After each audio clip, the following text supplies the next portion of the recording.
বিসমিল্লাহির রহমানির রহিম। আসসালামু আলাইকুম ওয়া রাহমাতুল্লাহ।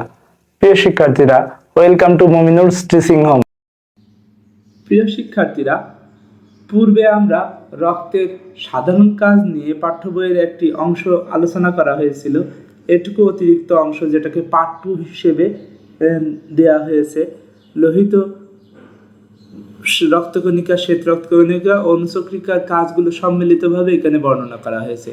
রক্তের সাধারণ কাজ, প্রথম কথা বলছে শ্বাসকার্য, অর্থাৎ আমাদের শ্বাসকার্য বা শ্বসনে সহায়তা করে রক্ত।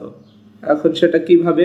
রক্ত অক্সিজেনকে ফুসফুস থেকে টিস্যু কোষে এবং টিস্যু কোষ থেকে কার্বন ডাই অক্সাইড ফুসফুসে পরিবহন করে। লোহিত কোষ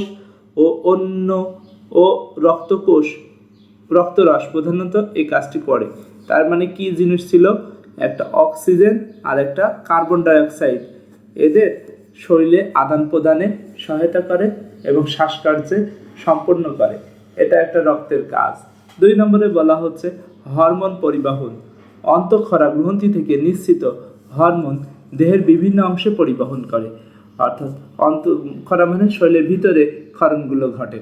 এই ধরনের হরমোনগুলো এক জায়গা থেকে আরেক জায়গায় পরিবহনে সহায়তা করে রক্ত। তা না হলে আমাদের জৈবিক কাজ বা শরীর মেটাবলিক কাজ সম্পন্ন হতো না। খাদ্যসার পরিবহন, দেহের সঞ্চয় ভাণ্ডার থেকে এবং পরিপাকৃত খাদ্যসার দেহের টিস্যু কোষগুলোই বহন করে। তার মানে প্রত্যেকটি কোষের খাদ্য পরিবহন করে নিয়ে যায় রক্ত। বর্জ্য পদার্থ পরিবহন, নাইট্রোজেন ঘটিত বর্জ্য পদার্থগুলো কিডনি বা বৃক্কে পরিবহন করে, অর্থাৎ আমাদের প্রস্রাব, মূত্র বা আমাদের শরীর থেকে ঘাম বা অন্যান্য অংশগুলো বের করতে সহায়তা করে নাইট্রোজেন ঘটিত বর্জ্য পদার্থগুলো, সেটা রক্ত। উষ্ণতা নিয়ন্ত্রণ, দেহের তাপমাত্রা নিয়ন্ত্রণে ভূমিকা রাখে, অর্থাৎ দেহের টেম্পারেচার ঠিক রাখে রক্ত। রোগ প্রতিরোধ, দেহে রোগ জীবাণু প্রবেশ করলে মনোসাইট ও নিউট্রোফিল জাতীয় শ্বেত রক্তকণিকা ফ্যাগোসাইটোসিস প্রক্রিয়ায় জীবাণু গ্রাস করে। তাহলে দুইটা জিনিস মূলত ফ্যাগোসাইটিস করে, নিউট্রোফিল আর এটা হচ্ছে গিয়ে মনোসাইট।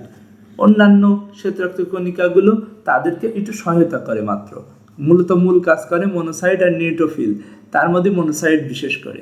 লিম্ফোসাইট জাতীয় শ্বেত কোষ অ্যান্টিবডি গঠন করে,